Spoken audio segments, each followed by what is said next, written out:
নমস্কার বন্ধুরা, job tutorial academy চ্যানেলে সবাইকে স্বাগত। প্রিয় দর্শক বন্ধু, তোমরা যারা দীর্ঘদিন ধরে ফুড কর্পোরেশন অফ ইন্ডিয়া অর্থাৎ এফসিআইয়ের একটি নতুন রিক্রুটমেন্টের জন্য অপেক্ষা করছিলে, অবশেষে দীর্ঘদিনের প্রতীক্ষার পর ফুড কর্পোরেশন অফ ইন্ডিয়ার তরফ থেকে নতুন একটি নিয়োগ বিজ্ঞপ্তি প্রকাশিত হয়েছে।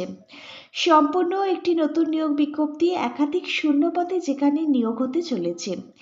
এখানে ফুড সেফটি অফিসার থেকে শুরু করে আরও বিভিন্ন গ্রুপ সি ও গ্রুপ ডি পোস্ট রয়েছে। ন্যূনতম শিক্ষাগত যোগ্যতাটি, তুমি যদি মাধ্যমিক ক্লাস 10 পাস করে থাকো, তুমি এখানে আবেদন করতে পারবে। আবেদনকারীর ন্যূনতম বয়স থাকতে হবে 18 বছর। 18 বছর বয়স থেকে শুরু করে 40 বছর বয়স পর্যন্ত মেল এবং ফিমেল প্রত্যেকটা ক্যান্ডিডেটই তোমরা এখানে আবেদনের যোগ্য।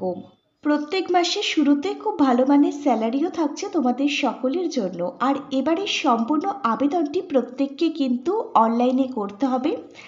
নির্দিষ্ট সংস্থার যে অফিসিয়াল ওয়েবসাইট রয়েছে, সেই অফিসিয়াল ওয়েবসাইট ভিজিট করে। ভারতীয় খাদ্য দপ্তরের তরফ থেকে নতুন নিয়োগের জন্য যে বিজ্ঞপ্তিটা প্রকাশিত হয়েছে, এই বিজ্ঞপ্তিটার প্রত্যেকটা তথ্যই আমি তুলে ধরবো তোমাদের প্রত্যেকের সামনে এই ভিডিওর মাধ্যমে। অবশ্যই কিন্তু তোমাদের প্রত্যেকের কাছে অনুরোধ রইল আজকের ভিডিওটা সম্পূর্ণ দেখবার জন্য। আর তোমাদের মধ্যে যারা চ্যানেলে নতুন দর্শক বন্ধু আছো, তোমরা যদি চাও তোমাদের প্রতিটা রাজ্যের প্রতিটা জেলার সরকারি এবং বেসরকারি চাকরির জব আপডেটগুলো সম্পূর্ণটাই বিনামূল্যে প্রতিদিন নিজেদের বাড়িতে বসে পেতে, তাহলে অবশ্যই কিন্তু মনে করি তোমাদেরই একাডেমি জব টিউটোরিয়াল একাডেমিকে একটা সাবস্ক্রাইব করে রাখবে। প্রিয় ক্যান্ডিডেট, চলো এবার তাহলে আজকের ভিডিওর যে মূল বিস্তারিত বিষয়, সেই বিষয়ে যাওয়া যাক। প্রিয় ক্যান্ডিডেট, তোমরা প্রত্যেকেই অনস্ক্রিনে দেখো, আমরা যে অফিসিয়ালি পিডিএফটা রয়েছে, সেই পিডিএফটা কিন্তু ওপেন করে নিয়েছি। এফসিআই রিক্রুটমেন্ট 2026 সালে নতুন বিজ্ঞপ্তি প্রকাশিত হয়েছে, যার অর্গানাইজেশন নেম হচ্ছে ফুড কর্পোরেশন অফ ইন্ডিয়া, অর্থাৎ ভারতীয় খাদ্য দপ্তরের তরফ থেকে নতুন নিয়োগের জন্য বিজ্ঞপ্তি প্রকাশিত হয়েছে 2026 সালে। অল ওভার ইন্ডিয়া, সারা ভারতবর্ষ জুড়ে তুমি আবেদন করতে পারবে। তোমাকে কিন্তু এখানে অবশ্যই একজন ইন্ডিয়ান সিটিজেন হতে হবে। এছাড়াও তুমি কিন্তু ওয়েস্ট বেঙ্গলের 23 জেলার মধ্যে থেকে যে কোনো জেলা থেকে এখানে আবেদন করতে পারবে, কিন্তু তোমার জব পোস্টিং তোমার নিজের জেলাতেই হবে। এখানে আবেদনকারীর ন্যূনতম বয়স থাকতে হবে 18 বছর। 18 বছর বয়স থেকে শুরু করে 28 বছর বয়স পর্যন্ত প্রত্যেকে আবেদন করতে পারবে অ্যাসিস্ট্যান্ট গ্রেড পোস্টের জন্য। আবার 18 থেকে 35 বছর বয়স পর্যন্ত তোমরা আবেদন করতে পারবে ম্যানেজেরিয়াল পোস্টের জন্য। এছাড়াও এখানে আরও বিভিন্ন পোস্ট রয়েছে, গ্রুপ সি এবং গ্রুপ ডি পোস্ট রয়েছে। অ্যাজ পার গভর্নমেন্ট রুলস অনুযায়ী যাদের রিজার্ভেশন রয়েছে, এসসি এবং এসটি ক্যাটাগরির ক্যান্ডিডেটদের 5 বছর অতিরিক্ত বয়সে ছাড় দেওয়া হবে প্রত্যেকটা পোস্টের জন্য। ওবিসি ক্যান্ডিডেট তোমরা যারা আছো, তোমরা কিন্তু এখানে আরও অতিরিক্ত 3 বছর বয়সের ছাড় পাবে প্রত্যেকটা পোস্টের জন্য। 1 জুলাই 2026 অনুযায়ী অবশ্যই আবেদনটি করবার আগে নিজের বয়সটি হিসেব করে নেবে, তারপরেই আবেদনটি করবে। প্রিয় ক্যান্ডিডেট, তোমরা প্রত্যেকে দেখে নাও এখানে কোন কোন পোস্টে নিয়োগের জন্য বিজ্ঞপ্তি প্রকাশিত হয়েছে। এখানে জেনারেল ম্যানেজার থেকে শুরু করে deport manager, movement manager, accounts manager, technical manager. এছাড়াও এখানে civil, electrical, mechanical engineering manager. এছাড়াও এখানে জেনারেল অ্যাসিস্ট্যান্ট গ্রেড 3 এবং টেকনিক্যাল অ্যাসিস্ট্যান্ট গ্রেড 3 পোস্টে নিয়োগের জন্য বিজ্ঞপ্তি প্রকাশিত হয়েছে। এখানে টাইপিস্টের পোস্ট রয়েছে, স্টেনোগ্রাফারের পোস্ট রয়েছে এবং ওয়াচম্যানের পোস্ট রয়েছে। টাইপিস্ট এবং স্টেনোগ্রাফার এই দুটো পোস্ট হচ্ছে গ্রুপ সি পোস্ট, এবং ওয়াচম্যানের যে পোস্টটি রয়েছে সেই পোস্টটা হচ্ছে গ্রুপ ডি পোস্ট। এবারে আসা যাক এডুকেশন কোয়ালিফিকেশান অর্থাৎ শিক্ষাগত যোগ্যতাটির প্রসঙ্গে। এখানে প্রথম পোস্টটা হচ্ছে ম্যানেজার ডিপো। এই পোস্টে আবেদন করবার জন্য তোমার শিক্ষাগত যোগ্যতা, তুমি যদি যে কোনো ধরনের বিশ্ববিদ্যালয় থেকে বা ইউনিভার্সিটি থেকে স্নাতক ডিগ্রি গ্র্যাজুয়েশন কমপ্লিট করে থাকো যে কোনো বিষয়, সঙ্গে যদি তোমার 60% নাম্বার থেকে থাকে, তাহলে তুমি আবেদন করতে পারবে ম্যানেজার ডিপো পোস্টের জন্য, যেখানে প্রত্যেক মাসে বেতন থাকবে 60,000 টাকা।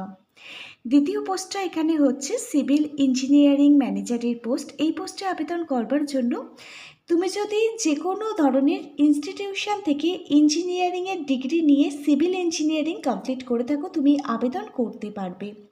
প্রত্যেক মাসে 50,000 টাকা বেতন থাকছে। এখানে এর পরবর্তী পোস্টটা দেখো, ইলেকট্রিক্যাল এবং মেকানিক্যাল ম্যানেজার পোস্টে নিয়োগ করানো হবে। এই পোস্টে আবেদন করবার জন্য তুমি যদি যে কোনো ধরনের ইউনিভার্সিটি থেকে অথবা ইনস্টিটিউশন থেকে ইলেকট্রিক্যাল অথবা মেকানিক্যাল ইঞ্জিনিয়ারিংয়ের ডিগ্রিটা কমপ্লিট করে থাকো, তুমি আবেদন করতে পারবে। এখানেও প্রত্যেক মাসে 50,000 টাকা স্যালারি থাকছে।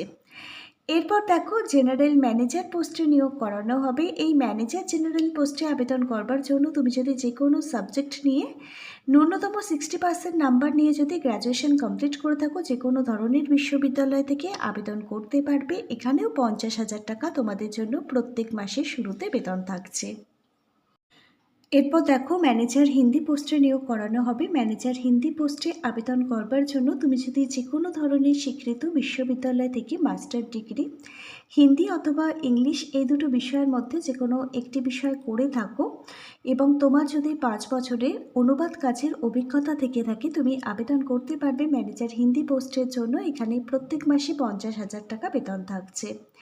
এরপর দেখো, ম্যানেজার অ্যাকাউন্টেন্টস পোস্টে নিয়োগ করানো হবে। এই পোস্টে আবেদন করবার জন্য তুমি যদি যে কোনো ধরনের ইউনিভার্সিটি থেকে MBA কমপ্লিট করে থাকো, তুমি আবেদন করতে পারবে এবং এই পোস্টের জন্য প্রত্যেক মাসে 50,000 টাকা স্যালারি থাকছে।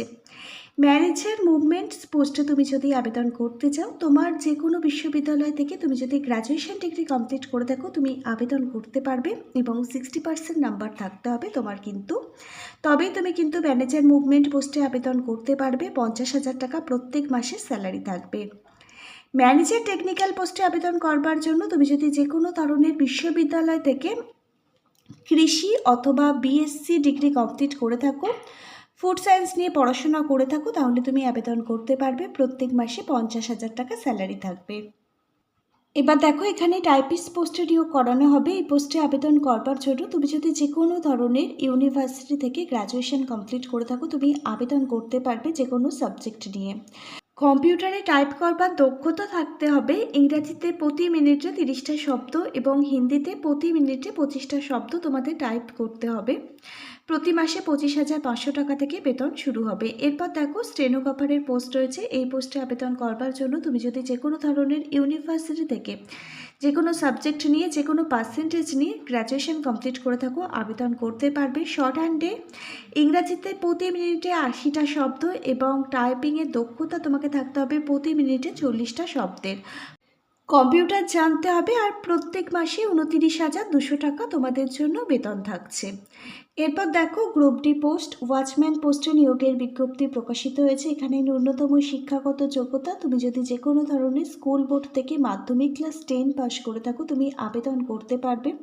তোমাকে সুস্থ ও শারীরিকভাবে সক্ষম হতে হবে। প্রত্যেক মাসে 18,000 টাকা থেকে বেতন শুরু হবে। এবার তোমরা দেখো, এখানে সিলেকশন প্রসেস অর্থাৎ নিয়োগ প্রক্রিয়া কি রয়েছে। সবার প্রথমে তোমাদের computer based test CBT exam দিতে হবে অনলাইনে। তোমাদের CBT এক্সামে কী কী বিষয় থেকে প্রশ্ন আসবে দেখে নাও। নিউমেরিক্যাল অ্যাপটিটিউড থেকে 25টা প্রশ্ন 25 নাম্বার 15 মিনিট সময় পাবে। ইংলিশ ল্যাঙ্গুয়েজ থেকে 25টা প্রশ্ন 25 নাম্বার 15 মিনিট সময় পাবে। রিজনিং অ্যাবিলিটি থেকে 25টা প্রশ্ন 25 নাম্বার 15 মিনিট সময় পাবে। জেনারেল স্টাডিজ থেকে 25টা প্রশ্ন 25 নাম্বার 15 মিনিট সময় পাবে। টোটাল এখানে 100টা প্রশ্ন আসছে, 100 নাম্বার থাকবে। টোটাল সময়সীমা পাবে 60 মিনিট অর্থাৎ 1 ঘন্টা। প্রত্যেকটা বিষয় কভার করা থাকবে। কিছু গুরুত্বপূর্ণ বই আমি ট্যাগ করে দিচ্ছি, প্রতিটা বইয়ের লিঙ্ক পেয়ে যাবে ভিডিওটির নিচে থাকা ডেসক্রিপশন বক্সে। CBT এক্সামে তোমরা যারা পাশ করে যাবে, তোমাদের ডাকা হবে ইন্টারভিউ এবং ডকুমেন্ট ভেরিফিকেশানের জন্য। প্রতিটা অরিজিনাল ডকুমেন্ট কিন্তু ইন্টারভিউ টাইমে ভেরিফিকেশান করা হবে। তারপর যাদের যোগ্য বলে বিবেচিত করা হবে, তাদেরই এখানে নিয়োগ করে নেওয়া হবে। এবার তোমরা জেনে নাও এখানে তোমরা কিভাবে আবেদন করবে। এবার এই সম্পূর্ণ আবেদনটি অফলাইনে নয়, অনলাইনে করতে হবে। নির্দিষ্ট সংস্থার অফিসিয়াল ওয়েবসাইট fci.gov.in ভিজিট করে, এই অফিসিয়াল ওয়েবসাইট ভিজিট করেই তোমাদের নির্ধারিত সময়ের আগে আবেদন প্রক্রিয়া কমপ্লিট করতে হবে যারা এখানে আবেদন করতে চাও। তবে বলে রাখি, এখনও আবেদন শুরু হয়নি। জুলাই মাসের শেষ উইক থেকে কিন্তু আবেদন প্রক্রিয়া শুরু হবার কথা রয়েছে। আবেদন প্রক্রিয়া শুরু হোক, আবেদন প্রক্রিয়ার প্রত্যেকটা স্টেপ বাই স্টেপ আমি তোমাদেরকে ভিডিওর মাধ্যমে দেখিয়ে দেবো। প্রতিটা যোগ্য ক্যান্ডিডেট অবশ্যই তোমরা এখানে আবেদন করে দেওয়ার চেষ্টা করো। আজকে তাহলে এখানে এই পর্যন্তই। Hare Krishna, Radhe Radhe, thank you universe, ধন্যবাদ সবাইকে।